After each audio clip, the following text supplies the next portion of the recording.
Hello and welcome. There are plenty of good reasons to feel despair about the current state of life on Earth. So much unnecessary suffering, so much ignorance and greed, and each of us has a part to play in trying to ameliorate that condition. But that doesn't mean we can't also find ways of expressing ourselves and doing hobbies that bring us joy. And that's what I'd like to talk about in this video. So without burying the lead any further, one of the reasons that I have struggled to release videos consistently on this channel ever since it started is that I've also been spending a lot of my free time on game design. And after years of playing around with all sorts of different game concepts, I finally have a product that I'm excited to share with people outside of my immediate friend group. So my goal in this video is to talk about game design as a hobby and as an art through the frame of my experience creating my first complete game. The game is called Alpha and Iota, and I'd like to begin by introducing the central mechanics around which my game was designed. So here you can see me controlling this little green rectangle, jumping around, hovering. This looks like a very standard platformer. And naturally, when you play a game like this, you tend to identify with the character that you're controlling. However, the first and most central mechanic in this game is that you are not the green rectangle, you are the little dot inside that's controlling it. And as such, you're free to eject away from your little platforming rectangle at any time. In the narrative of the game, you operate a repair core, which is the little green dot, and your goal is essentially to heal a sentient computer system. But in order to navigate the various subsystems which you must repair, you'll need to occupy and control a variety of different hosts, each with their own distinct properties and rules. And I don't just mean that they have different jump heights or different hovers or anything like that. Many of the host types don't even have anything to do with typical platforming. For example, these hosts are on rails and they can only travel along the direction of the track. These are tether hosts, and they can move freely within a given radius. This made the game really fun to design because I could experiment with different genres and see how they interacted through these various host types. But for now, let's stick with these basic jumper hosts and explore some of the consequences of this mechanic. My host isn't able to jump high enough to get to the top of this platform. And even if I stand on top of this second jumper host to get a little extra height, it's still not enough. But notice that now I've stacked the two hosts on top of each other. So if I eject to the bottom host, then I can carry that top host around wherever I want. And in particular, I can jump with the bottom host, eject to the top one, and quickly jump with the top host as well, effectively doubling my jumping height. As another quick example, here's one of those track hosts that I mentioned earlier. I'm going to stack a jumper host on top of it, eject into the track host, and then slide it to the left in order to transport my jumper over this chasm.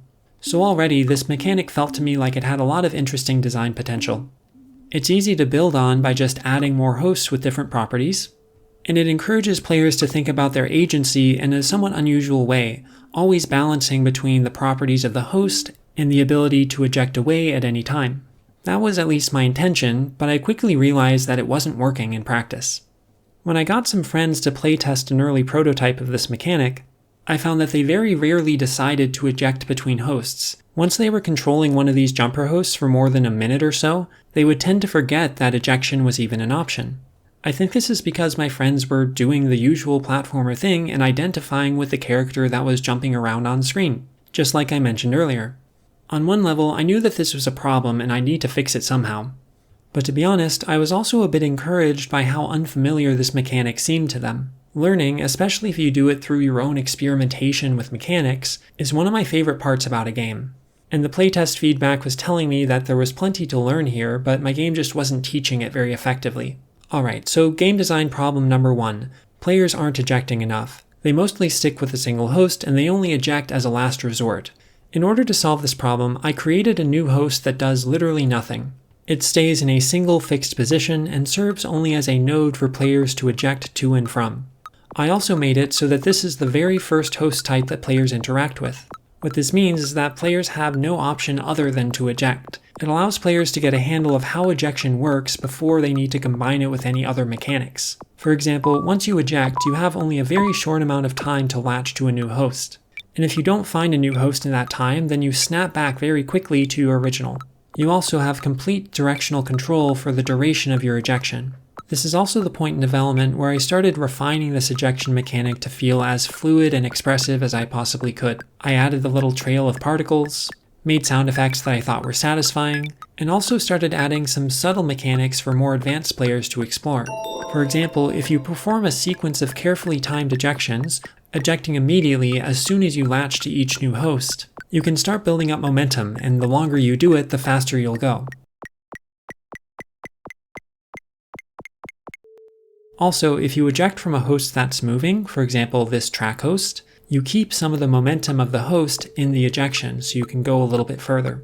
There's no point in the story where you're required to use this in order to progress, but some players are going to notice it, and then they can use it to solve puzzles in alternate ways.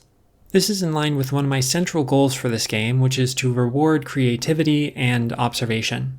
But returning to the topic of teaching ejection, once jumper hosts are finally introduced about 20 minutes into the game, players are already accustomed to ejection and to thinking of themselves as the repair core and not the host that it inhabits.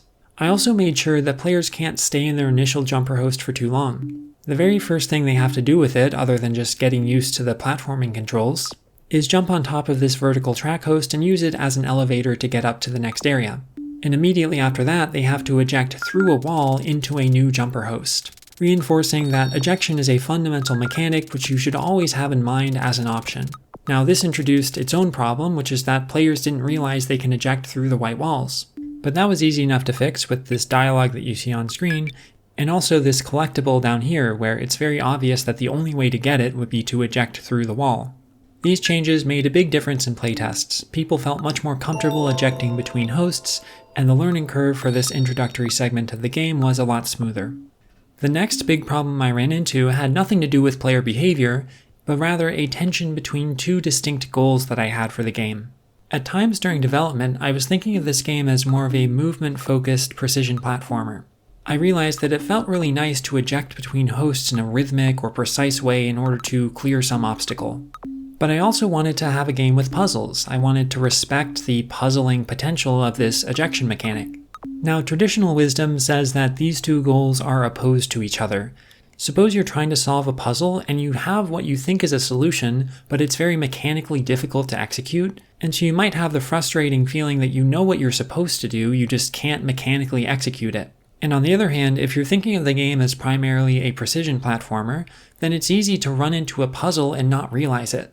Maybe you assume that it's a dead end or that you just don't have the tools to get past it yet. But going the pure puzzle route didn't really feel like an option to me at this point, because even solving fairly basic puzzles like that jump trick I showed you earlier in order to gain more height with multiple jumper hosts requires a moderate amount of mechanical skill to execute, and I quickly realized that for more complicated puzzles the mechanical demands were going to be even harder. I of course could have just accepted this and made a game where you simply have to press the buttons real fast, but I was designing this game with the people who I am close to in mind. I wanted them to be able to play and enjoy it. And while I personally enjoy games with very precise and fast button presses, my wife has early onset arthritis, and so games like that are not very fun for her. This meant I needed to find a way to reduce the mechanical difficulty of these puzzles without giving up on the things I really love about this ejection mechanic. After a while of thinking about this problem, I realized that probably the easiest way for me to solve it wouldn't be to change my ejection mechanic, but to add a new mechanic that both complements it and also reduces the need for mechanically precise inputs. The mechanic I created is what I call autopilot, and it ended up influencing the development of the game just as much as ejection did. In short, autopilot allows you to lock in all of your inputs to a given host. When a host is on autopilot, you no longer have control of it, but it will keep on doing whatever it is you were doing when you toggle it on. For example, here I'm moving in a track host and I set it to autopilot, and then when I eject away, it keeps on moving. But this doesn't just work on track hosts, it works on every single host that moves in the entire game. And you can use it to lock in any input that a host can receive. For example, here I'm holding down the jump button so that this jumper host continues to jump up and down, and now I'm going to toggle on autopilot. Now, even if I eject away, the jumper host will continue jumping up and down in place. Here's a jumper host that is set to hover instead, and it can serve as a platform for other jumper hosts. Critically, we can now use 2 or more jumper hosts to gain additional height without any fast or precise inputs. In fact, we can do it in 3 distinct ways. You can set one host to jump on autopilot and then use it as a moving platform for the other. You can set the bottom host to hover in the air and then use it as a platform. Or you can even set it to autopilot while jumping and hovering, bump it up with a second host from below, and then eject up into it. And this is just one specific example. I quickly realized that the combination of ejection and autopilot opened up a whole new world of possible interesting puzzles, often with many different solutions.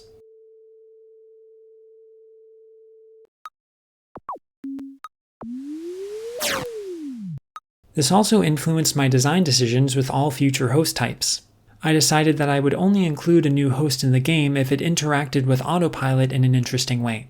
So while this was a game mechanic that I originally intended just as a way of improving accessibility, it ended up making the game a lot more unique and interesting even for people who don't have the disability that it was designed to accommodate.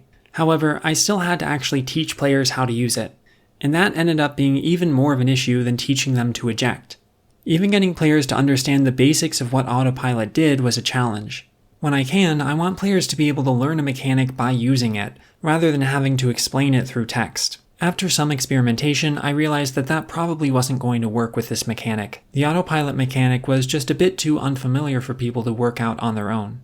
But even when I had my main character Iota explicitly explain what autopilot does and how it can be used, about 50% of players continued to get stuck as soon as autopilot was introduced. Even players who breezed through the introduction to autopilot would often get stuck on the same exact puzzle just 5 minutes later. In this first puzzle, players have to use autopilot to send the track host through the red barrier to the right. All you have to do is slide the track host to the right, toggle on autopilot, and then eject downwards. However, the first thing many players would do is toggle on autopilot in a stationary track host. This is pretty natural. When you're given a new button to press, people are likely to just press it. The problem is that autopilot locks in all of your other inputs, so if you aren't pressing any inputs when you toggle it on, your host is just going to sit there, and it won't register any further inputs until you toggle autopilot off again. It's a mechanic that's a bit counterintuitive at first, and I sort of just have to get players to trust me that it's going to feel better later.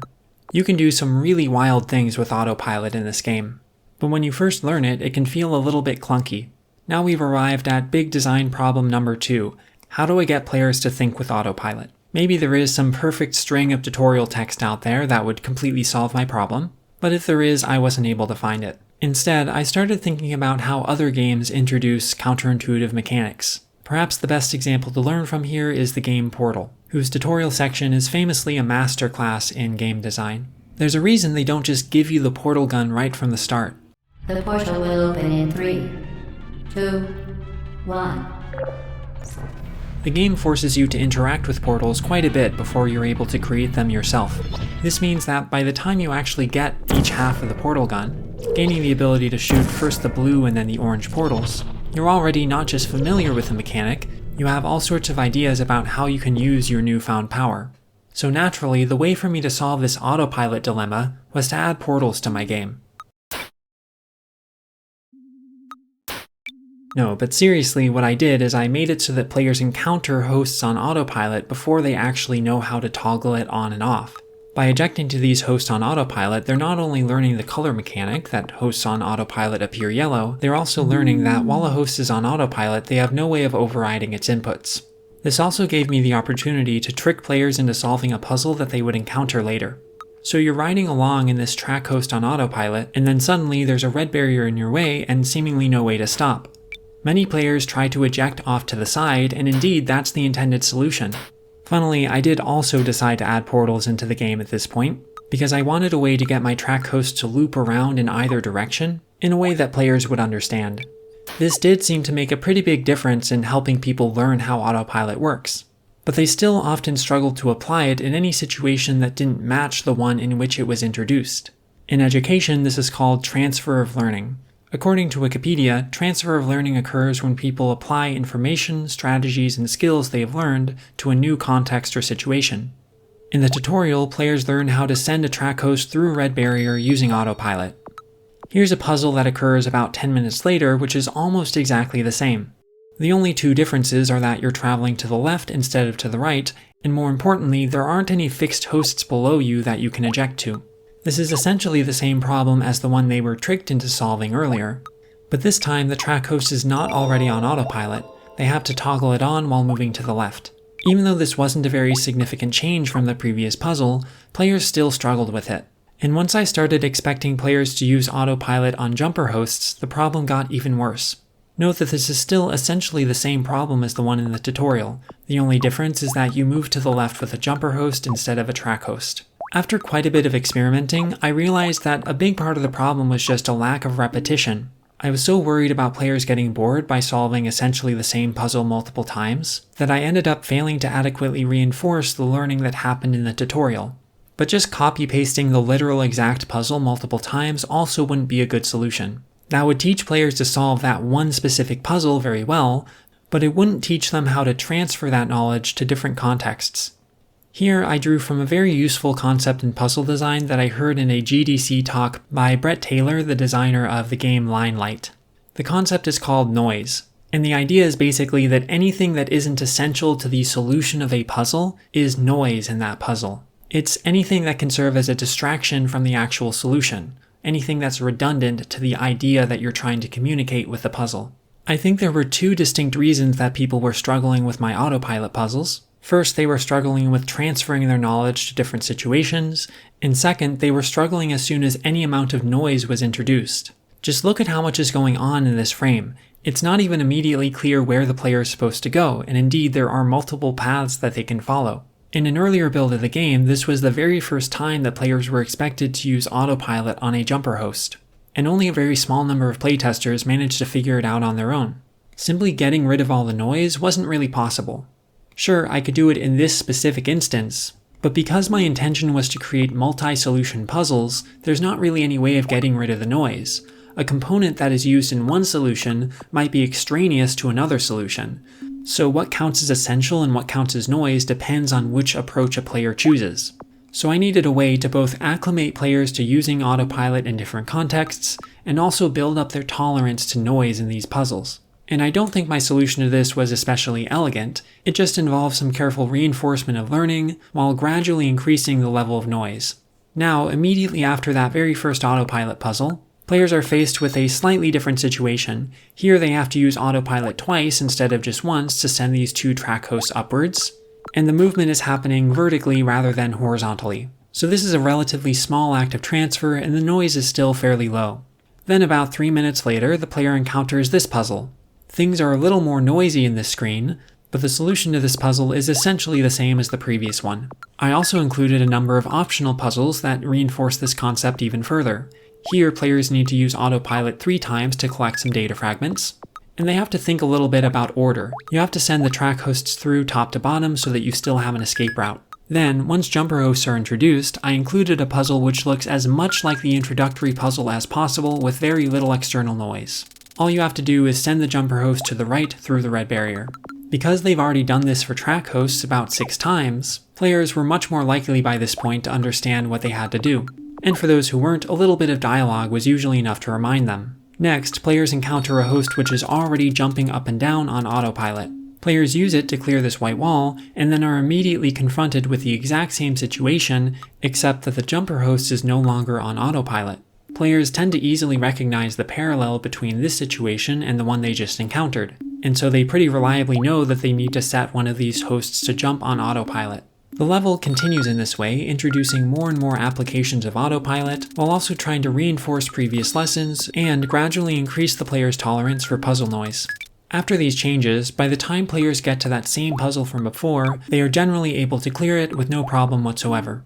While there are lots of other mechanics and host types that I introduced through the course of the game, almost all of them are intended to build upon the central mechanics of ejection and autopilot. Next, I'd like to talk about some broader design decisions that I made and also why I made them. As I mentioned before, many of the puzzles in the game have multiple possible solutions, and it's often the case that some of the solutions are mechanically difficult but fairly obvious, while others are quite a trick to see but are mechanically trivial once you realize the solution. For example, the first phase of this puzzle involves trying to get our jumper host and the 2 track hosts over to the left side of the screen. Minor spoilers for this optional puzzle, of course, but keep in mind that there are hundreds and hundreds of puzzles in the game. One solution is to send both of our track hosts on autopilot to the left and then rapidly switch between them to dodge the red barriers. This is far from the hardest trick in the game, but it's not easy either. So what's another way that we could do this without requiring any fast inputs? Feel free to pause and think about it if you'd like. We've already talked about all the mechanics you need to solve this problem. Alright, so here's the solution. First, you drop the jumper host down onto the lower track, and then you slide it over to the left, and then set it to hover on autopilot in the path of the upper track. Now you can slide back to the right on the lower track, and send the upper track over to the left like in the previous solution, except this time it's going to get stuck on the jumper host. This means that you don't have to rush after it to catch up. You can take your time sliding back over, releasing the autopilot on the track host, releasing the autopilot on the jumper host and placing it back on the bottom track, and then using autopilot to send the bottom track through the red barrier. This solution is a lot more complicated, but it's mechanically less precise. This sort of multi-solution approach is my best attempt at addressing the fundamental tension between puzzling and precision as core gameplay mechanics. When a player encounters a challenge that they aren't immediately sure how to navigate, I want them to learn how to consider different possible routes through that challenge. And if there are enough possible routes a player can take, then they are free to choose whichever one suits their strengths and weaknesses. And I don't necessarily mean creating multiple distinct paths through a level, although I also do that in a number of places, but rather this idea that a single puzzle can be approached in different ways. It's probably not at all clear from the visual style and the mechanics, but the most direct inspiration for Alpha and Iota was the phenomenal platformer Celeste. Indeed, some of this thinking about multiple paths and having a game with combination of puzzle and platformer elements comes directly from talks given by Maddie Thorson, one of the lead creators of Celeste. But whereas the setting and game mechanics of Celeste are inspired by the experience of mountain climbing, my game is trying to evoke the feeling of solving technical challenges with elegant solutions. It's trying to take the things that I find really cool and enjoyable about solving problems in math or programming, and communicate that enjoyment through gameplay mechanics which are not themselves intrinsically mathematical in nature. After all, it's not like you need to solve any equations to play this game any more than you need to have good upper body strength to play Celeste. Zooming out to the bigger picture, this is one of the reasons why I enjoy games so much as a form of art. By inviting players to interact with the game world in a particular way, game developers have the ability to communicate something about the nature of their own experience, albeit often in an abstract way. Celeste doesn't communicate the physical experience of mountain climbing, but it does seem to capture something about the pace, about the emotional experience, about the give and take between feelings of safety, risk, and progress, and of course the impact of persistence and improvement over time. In contrast, a game like Jonathan Blow's puzzle game The Witness invites players to see puzzles not just within the game world, but everywhere they go. It does a great job at communicating this new lens of looking at the world. This is all of course possible in other mediums as well, but in games, the direct, continuous interaction between the player and the creative work, the constant back and forth between player inputs and game responses, allows for a form of teaching through practice which is just difficult to do in most other mediums. So with all that in mind, I wanted to make a game that draws parallels between having the patience and resolve to solve technical problems, and strategies for coping with loss and isolation. The theme of connection is all over the place in this game. The first thing you have to do to heal this computer system is clear all these corrupted conduits and allow information to flow. Most of the characters you meet in this game are initially isolated, and you have to help to connect them again. One of my favorite mechanics in the game is the host link system, which involves connections between hosts. It might not be a surprise to learn that I started making this game during the COVID-19 pandemic. I was at a fairly low point in my life.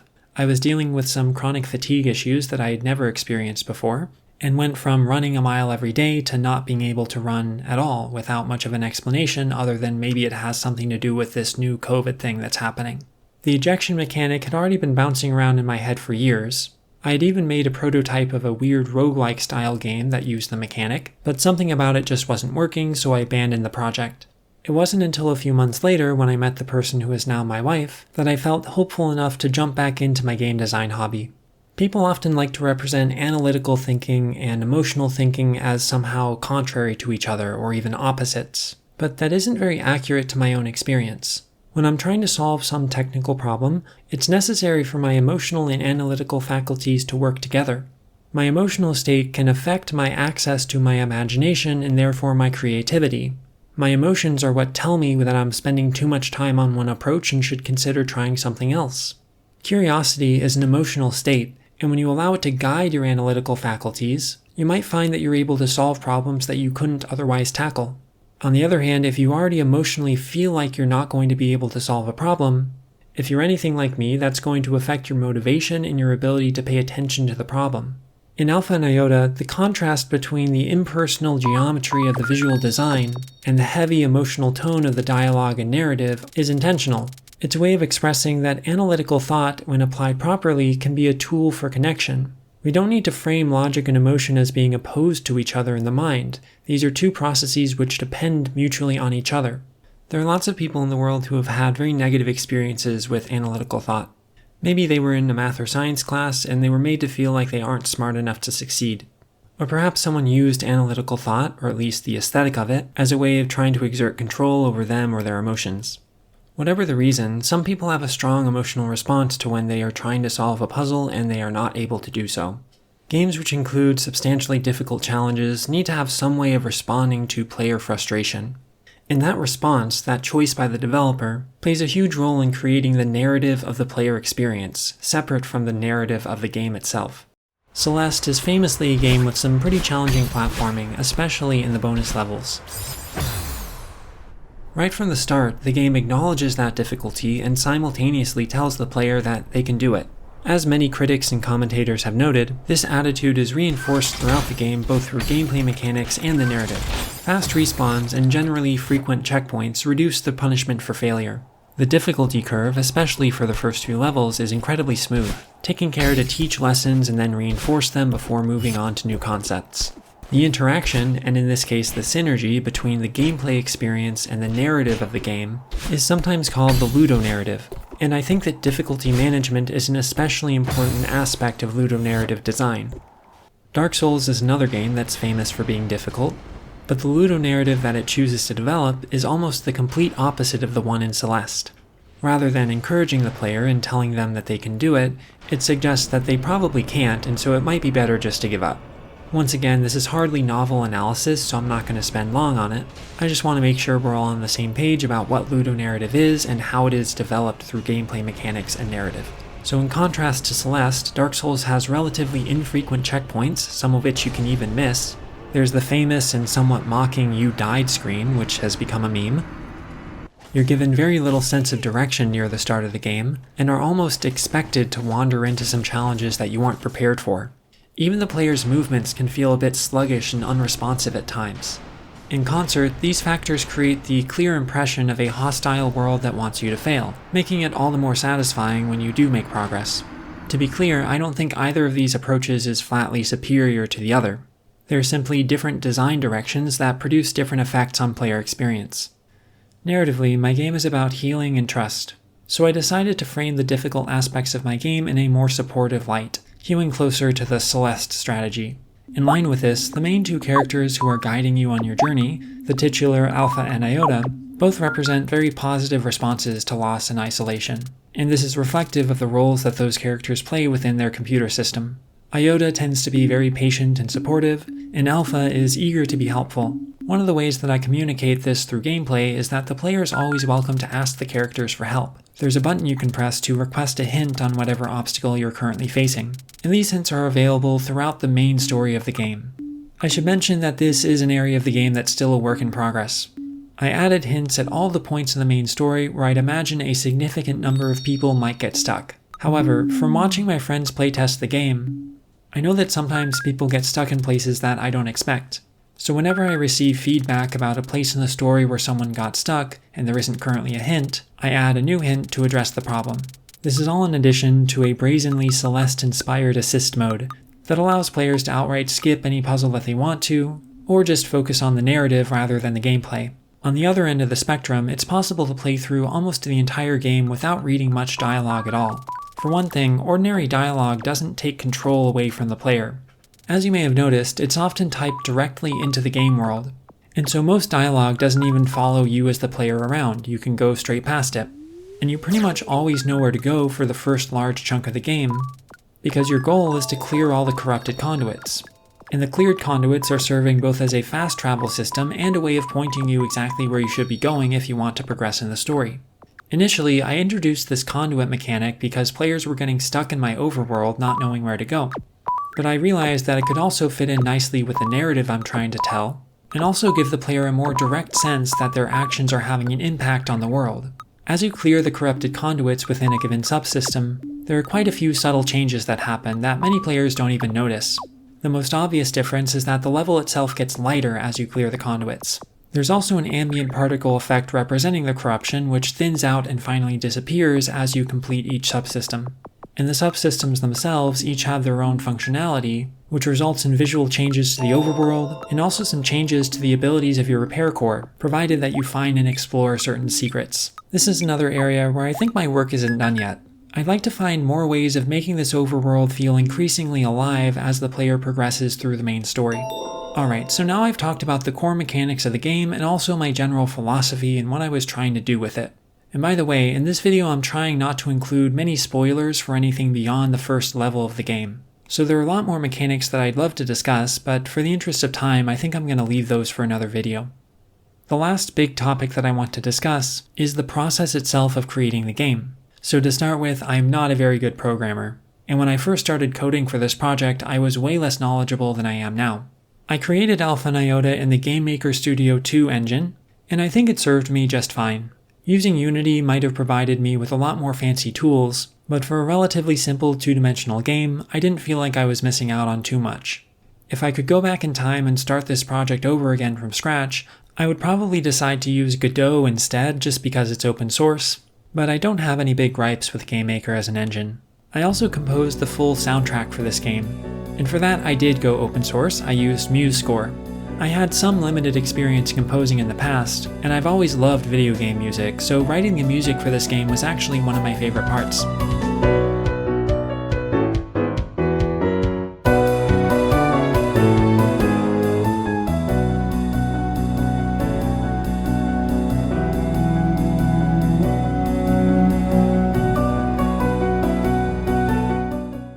The most challenging aspect for me was definitely the visual design. I have basically no experience with visual arts. I like geometric patterns and I know how to do things like generate fractals, but that's about it. Immediately, that was a pretty big constraint on the sorts of things I could put in my game. I knew that my best chance of getting the game to look halfway decent was to go more abstract, focus on reasonably pleasing geometric patterns, and go for visual consistency over complexity. This is another area where I'm very much open to suggestions for improvement. While I tried to avoid communicating information exclusively through color, I also wanted to be fairly consistent with what the different colors represent.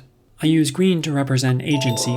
It's the color of your repair core, of hosts that are under your control, and also of collectibles that you have already collected. Red is the color of danger and opposition.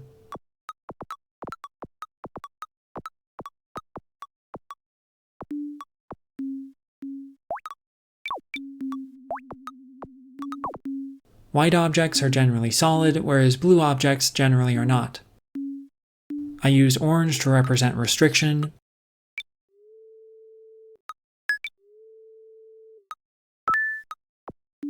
pink or purple to represent freedom,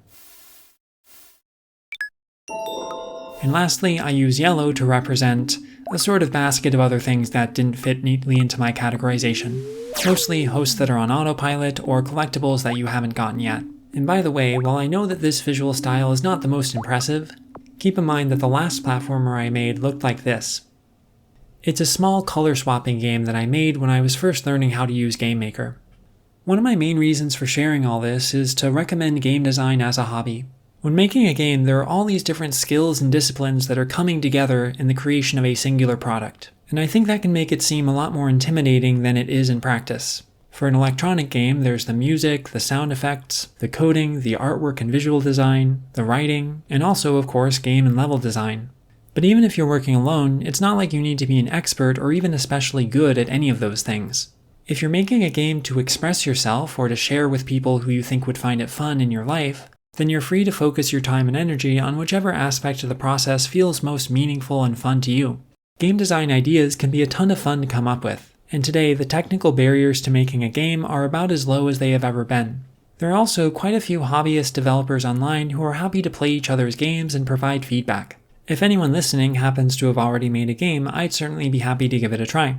If you are interested in dipping your toes in this hobby, the standard advice is to start with an extremely small project, just to get yourself familiar with all the different components that go into making a game. Once you have an idea of how your chosen game engine works, Consider what sorts of game mechanics you would be most excited to work with.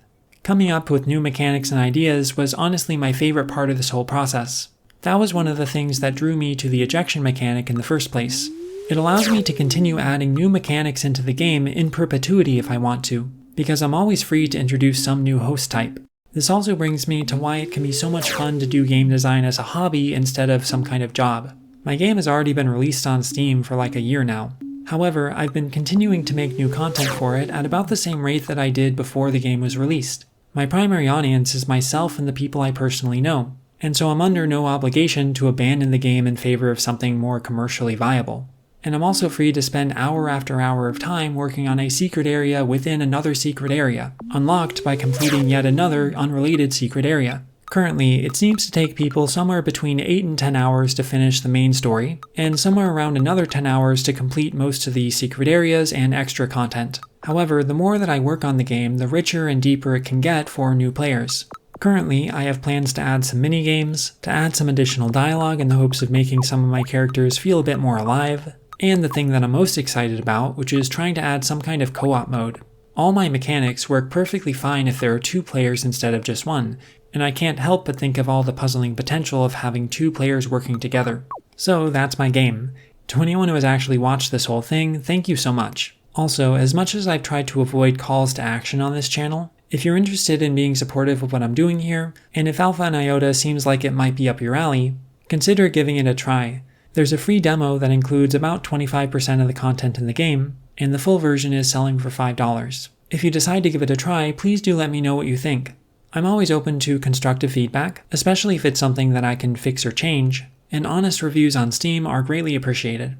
I don't have an expectation of making any significant amount of money off of this, but on the off chance that I do, I will be donating all of the money I make to charities supporting civil rights. I'll look more carefully at which charities would be best, but tentatively my plan is to donate to the ACLU, which I believe to be doing some great work right now on trans rights, immigrant rights, and racial justice. So far the game has made about $200, so at the very least I'll be donating that.